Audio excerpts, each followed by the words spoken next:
कहने अब जब कांग्रेस अध्यक्ष सोनिया गांधी ने यह ऐलान किया कि जितने भी गरीब मजदूर अपने राज्यों का रुख कर रहे हैं तो कांग्रेस की जो तमाम इकाइयां हैं वो उनके किराए का और उनके खान पान का जिम्मा उठाएगी, अब जाके केंद्र सरकार होश में आई है।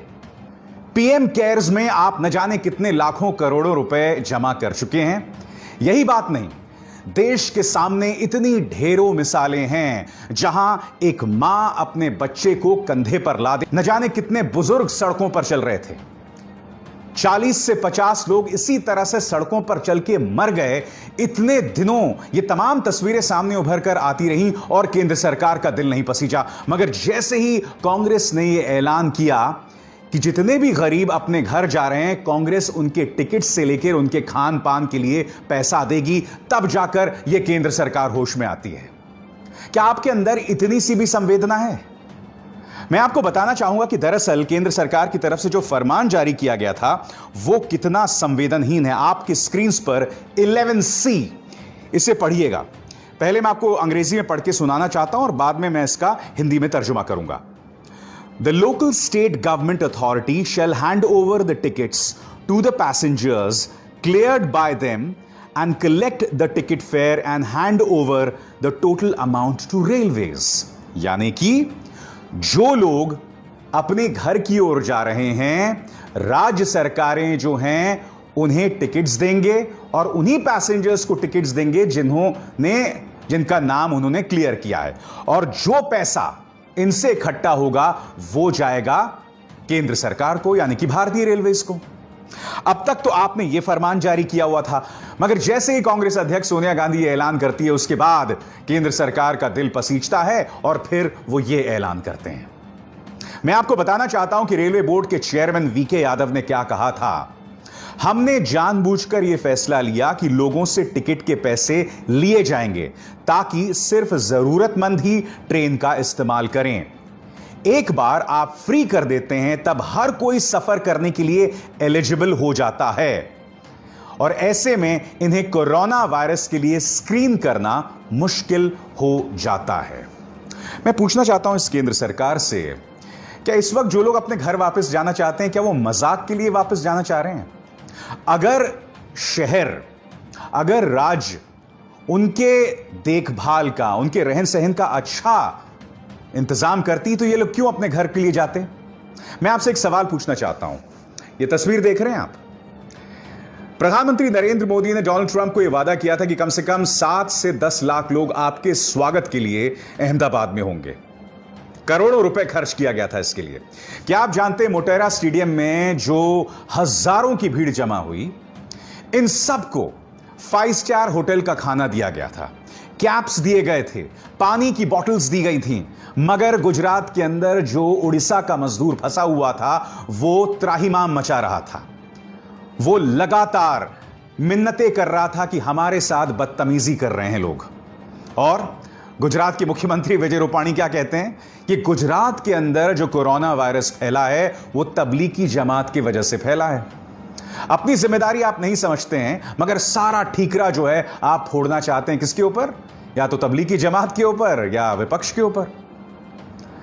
मैं आपको बताना चाहता हूं ये मुद्दा शुरू कैसे हुआ। आपके स्क्रीन पर यह हैं डीके शिव कुमार, कर्नाटक कांग्रेस से नेता हैं, और इन्होंने राज्य सरकार को एक चेक दिया कि जो लोग अपना पैसा खर्च करके अपने गांव जा रहे हैं मैं उन्हें फाइनेंस करने को तैयार हूं, यानी कांग्रेस उन्हें फाइनेंस करने को तैयार। और उसके बाद राज्य सरकार ने शर्मिंदा होकर किराया माफ किया। आज मैं आपसे सवाल पूछना चाहता हूं कि केंद्र सरकार इतनी संवेदनहीन आखिर हो कैसे सकती है? मैं जानता हूं आप लोग में से कई लोग कहेंगे भाई ये कांग्रेस राजनीति कर रही है, यकीनन, और मैंने ये सवाल उठाया है और कुछ कांग्रेस के नेता मुझसे भी कह रहे थे कि भाई ये राजनीति नहीं है, ये संवेदना है, ये संवेदनशील सोच है। यकीनन, मगर जब एक राजनेता ये करता है तो जाहिर सी बात है उस पर उंगलियां उठना लाजमी है। मैं आपको बता दूं, मेरे साथ जुड़ रहे हैं कांग्रेस के नेता गौरव वल्लभ, और गौरव वल्लभ से मैंने पहला सवाल यही किया है कि कांग्रेस ने भी जो अपनी तरफ से ये घोषणा की है ये राजनीति है या गरीब मजदूरों के लिए दिल में दर्द? अभिशाल जी, जो आपने पहला प्रश्न पूछा ये कोई सियासत नहीं है, ये स्पिरिट ऑफ कांग्रेस है। ये स्पिरिट ऑफ इंडिया है। स्पिरिट ऑफ इंडिया क्या है? मानव सेवा, मानव धर्म। आज हमारे शहरों को 24/7 सर्विस मिल रही, किसके कारण मिल रही है? इन श्रमिकों के कारण, इन कामगारों के कारण। और इन कामगारों को 3 घंटे का, 3.5 घंटे का नोटिस देके लॉकडाउन चालू कर दिया जाता है। पिछले 40 दिन से ना उनके पास काम है, ना उनके पास धान है, ना उनके पास दवा है, ना उनके पास अपने घर जाने का कोई साधन है। और अब जब साधन, ट्रेनें चल रही है, तो उनसे किराया वसूला जा रहा है। मैं ये पूछना चाहता हूं सरकार से कि जब आप 8,000 करोड़ से ज्यादा का लोन राइट ऑफ कर सकते हो मेहुल चौकसी और नीरव मोदी जैसे भगोड़ों का, तो इन मजदूरों को घर पहुंचाने के लिए आपको किराया लेना पड़ेगा। और ना केवल किराया, स्पेशल चार्ज। ये स्पेशल चार्ज का समय नहीं है इस आपदा में। ये समय है जब हम हमारे मेहनतकश कामगारों को, श्रमिकों को स्पेशल ट्रीटमेंट दें। दूसरा सवाल मेरा गौरव वल्लभ से यह है कि भाई केंद्र सरकार, जैसे कि आपने रेलवे बोर्ड चेयरमैन की बात सुनी, केंद्र सरकार तो यह कह रही है कि हम फ्री में इसलिए नहीं दे रहे थे क्योंकि लोग जो हैं वो भीड़ करने लगते रेलवे स्टेशंस में, इसलिए हमने फ्री नहीं किया। तो इस पर आपका क्या कहना है? अभिशार जी, आपने दूसरा प्रश्न पूछा कि सरकार ये दलील दे रही है कि ये फंड, ये पैसा भाड़ा इसलिए लिया जा रहा है ताकि जो व्यक्ति जरूरतमंद हो वही ट्रेन का सफर करे। अब आप बताओ, इससे बचकानी बात क्या कर सकते हैं? सरकार को क्या लगता है इस आपदा में हम लोग एक शहर से दूसरे शहर घूमने के लिए जाते हैं क्या? लोग अपना थोड़ा दिमाग लगाएं। और अभी भी मैं बोलता हूं, कांग्रेस की कर्नाटका की जो यूनिट है उसने 1 करोड़ रुपए का डोनेशन दिया है। हम कांग्रेस का हर कार्यकर्ता, भारत का हर व्यक्ति, जैसा उसका यथासंभव उसका सामर्थ्य है, एक एक पैसा जोड़कर इन मजदूरों को निःशुल्क हम उनके जहां वो काम करते हैं वहां से लेके जहां के वो रहने वाले हैं निःशुल्क यात्रा की व्यवस्था करवा के रहेंगे। क्योंकि हम पीएम केयर या इस तरह के फंड की बात नहीं करते, हम इंडिया केयर की बात करते हैं। आज मैं आपसे कुछ सवाल पूछना चाहता हूं। केंद्र सरकार सारे तर्क इन गरीबों के लिए देती है, मगर उससे पहले आप इस मां की, इस युवा मां की तस्वीर देखिए, वो किस तरह से अपने कंधे पर अपने बच्चे को ले जा रही है। मेरे पास शब्द नहीं है, ये 30 सेकंड का क्लिप है, आप खुद देखिए। अरे बाप, कहां से आ रहे हो? कहां से आ रहे हो बेटा? पूना से। सूरत। और कहां जा रहे हो? इलाहाबाद।